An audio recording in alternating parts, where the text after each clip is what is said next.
ஓய்வூதிய திட்டம் குறித்து முதலமைச்சர் மு.க.ஸ்டாலின் நாளை அறிவிப்பார் என அமைச்சர்கள் குழுவுடனான ஆலோசனைக்கு பின் அரசு ஊழியர்கள் சங்கத்தினர் தெரிவித்துள்ளனர். பழைய ஓய்வூதிய திட்டமே தங்களது பிரதான கோரிக்கை என்றும் உறுதிபட கூறியுள்ளனர்.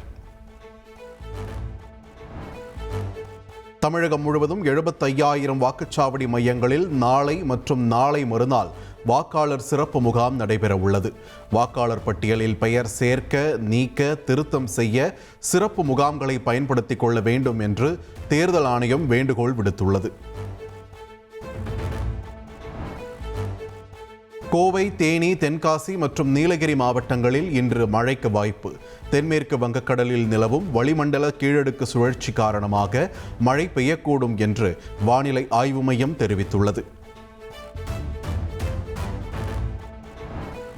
தென்மேற்கு வங்கக்கடலில் நிலவும் வளிமண்டல மேலடுக்கு சுழற்சி வரும் செவ்வாய்க்கிழமை குறைந்த காற்றழுத்த தாழ்வு பகுதியாக வலுப்பெற வாய்ப்புள்ளதாக இந்திய வானிலை ஆய்வு மையம் தெரிவித்துள்ளது.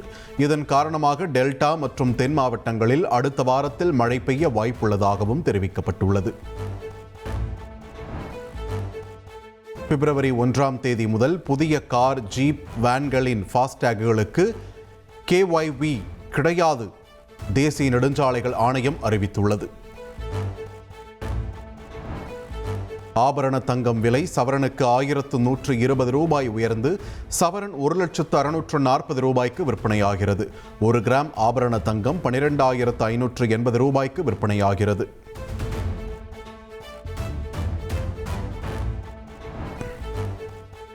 வெள்ளி விலை கிலோவுக்கு 4,000 ரூபாய் உயர்ந்து 2,60,000 விற்பனையாகிறது. 1 கிராம் வெள்ளி 260 ரூபாய்க்கு விற்பனையாகிறது.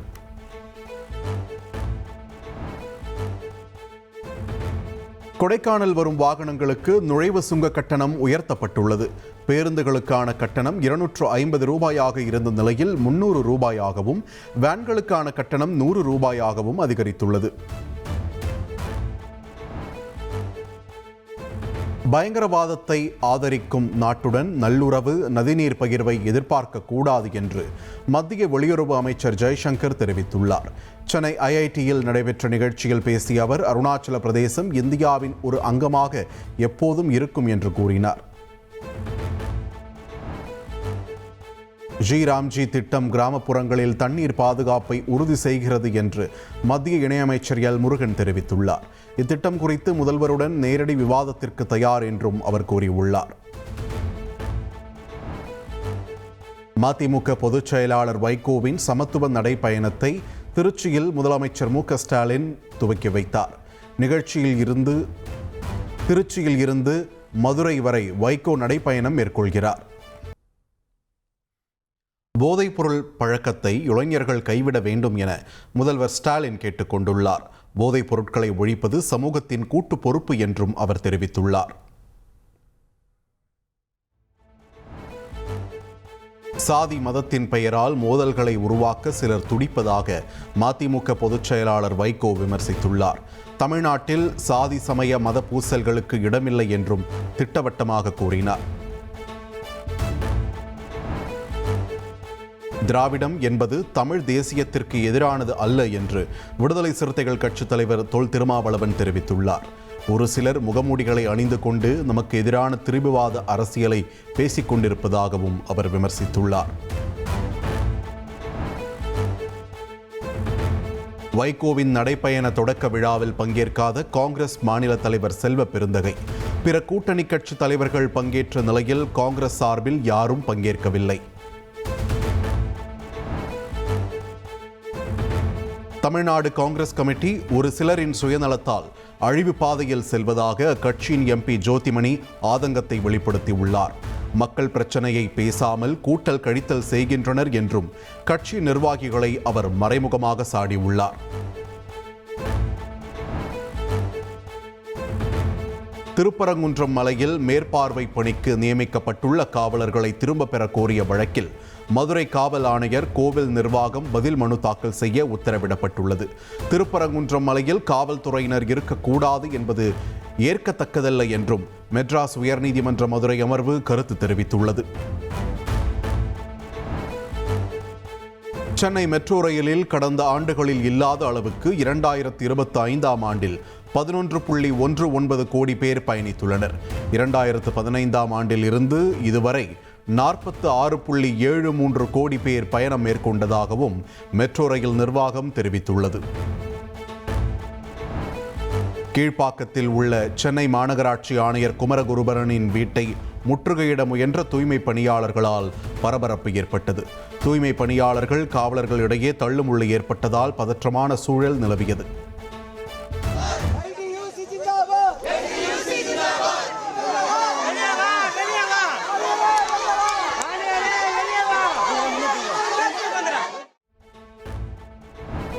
சென்னையில் 8வது நாளாக போராட்டத்தில் ஈடுபட்ட இடைநிலை ஆசிரியர்களை போலீசார் குண்டுக்கட்டாக கைது செய்தனர். சம வேலைக்கு சம ஊதியம் கிடைக்கும் வரை தொடர்ந்து போராட்டத்தில் ஈடுபடுவோம் என்று இடைநிலை ஆசிரியர்கள் தெரிவித்துள்ளனர்.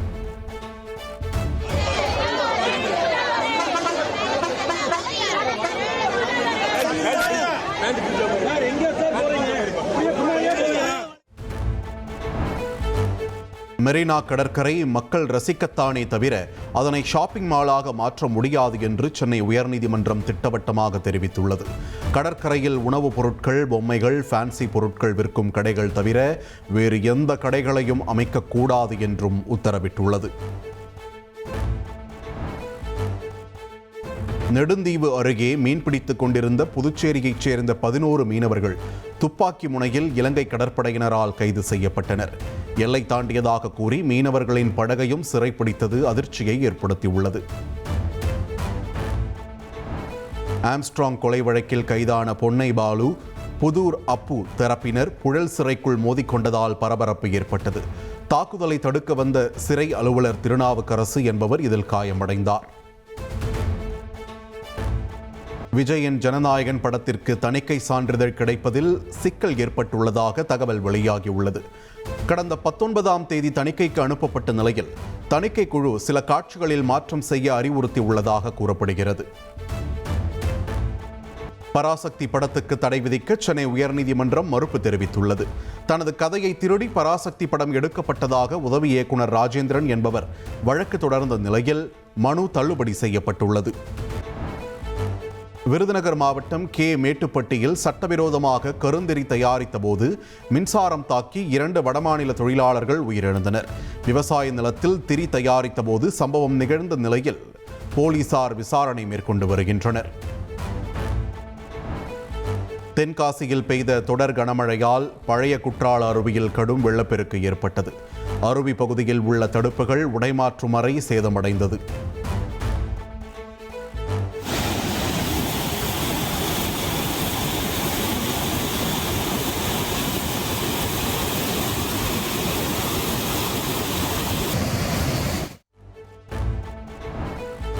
நெல்லை தாமிரபரணி ஆற்றில் திடீர் வெள்ளப்பெருக்கு ஏற்பட்டது. குறுக்குத்துறை சுப்பிரமணிய சுவாமி கோவிலை வெள்ள நீர் சூழ்ந்த நிலையில் சுவாமி விக்கிரகங்களை மேலக்கோவிலுக்கு எடுத்துச் சென்றனர். தேனி சுற்றுவட்டார பகுதிகளில் பெய்த கனமழையால் போடிமெட்டு மலைச்சாலையில் திடீர் அருவிகள் தோன்றியுள்ளன. அருவிகளுக்கு முன்பாக நின்று புகைப்படம் எடுத்து சுற்றுலா பயணிகள் மகிழ்ந்தனர்.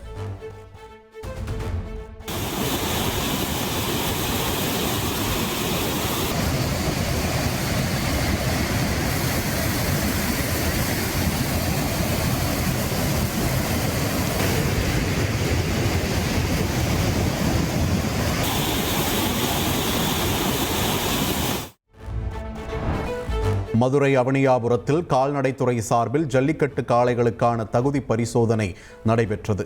காளைகளுக்கு கண், கொம்பு, திமில், பற்கள், உயரம் ஆகியவற்றை கால்நடை மருத்துவர்கள் பரிசோதனை செய்தனர்.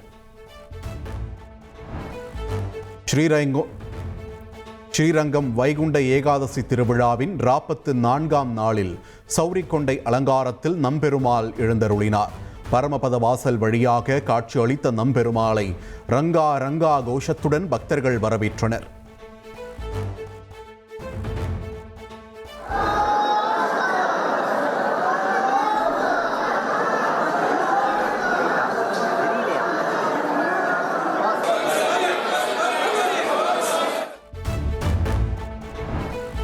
சென்னை தண்டையார்பேட்டையில் சிறுவர்களை பப்ஜி விளையாட வீட்டிற்கு அழைத்துச் சென்று பாலியல் துன்புறுத்தலில் ஈடுபட்ட இளைஞர்களை போலீசார் கைது செய்தனர்.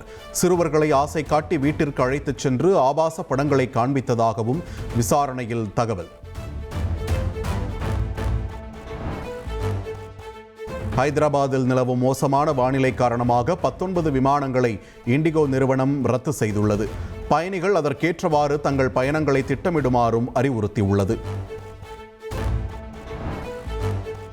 உத்தரப்பிரதேசத்தில் கடும் குளிர் காரணமாக ஜனவரி 5ஆம் தேதி வரை அனைத்து பள்ளிகளும் மூடல். அதிகாரிகள் நேரில் ஆய்வு செய்யவும் அம்மாநில முதல்வர் யோகி ஆதித்யநாத் உத்தரவிட்டுள்ளார். மத்திய பிரதேச மாநிலம் இந்தூரில் மாசடைந்த குடிநீரை குடித்து பலியானோரின் எண்ணிக்கை 8ஆக உயர்ந்துள்ளது. மருத்துவமனையில் 149 பேருக்கும் மேற்பட்டோருக்கு சிகிச்சை அளிக்கப்பட்டு வருகிறது.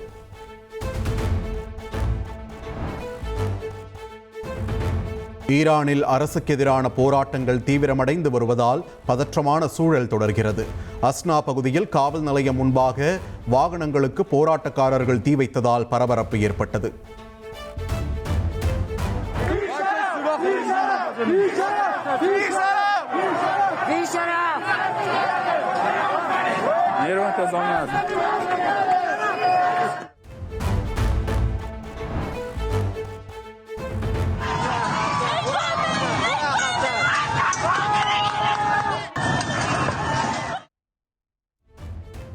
ஈரான் அரசு போராட்டக்காரர்களை கொன்றால் அமெரிக்கா களமிறங்கும் என்று அதிபர் டொனால்ட் ட்ரம்ப் எச்சரித்துள்ளார்.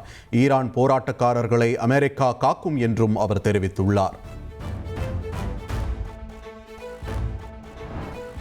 புத்தாண்டையொட்டி வடகொரியா தலைநகர் பியாங்யாங்கில் சிறுவர் சிறுமியரின் இசை நிகழ்ச்சி நடைபெற்றது. வயலின், ட்ரம்பெட் உள்ளிட்ட கருவிகளை நேர்த்தியாக சிறுவர் சிறுமியர் வாசித்ததை மக்கள் கண்டுகளித்தனர். ஆங்கில புத்தாண்டை ஒட்டி ஜப்பான் மக்களுக்கு அந்நாட்டு மன்னர் நருஹிட்டோ வாழ்த்து தெரிவித்தார். ஜப்பான் கொடியை அசைத்து மக்கள் மகிழ்ச்சி தெரிவித்தனர்.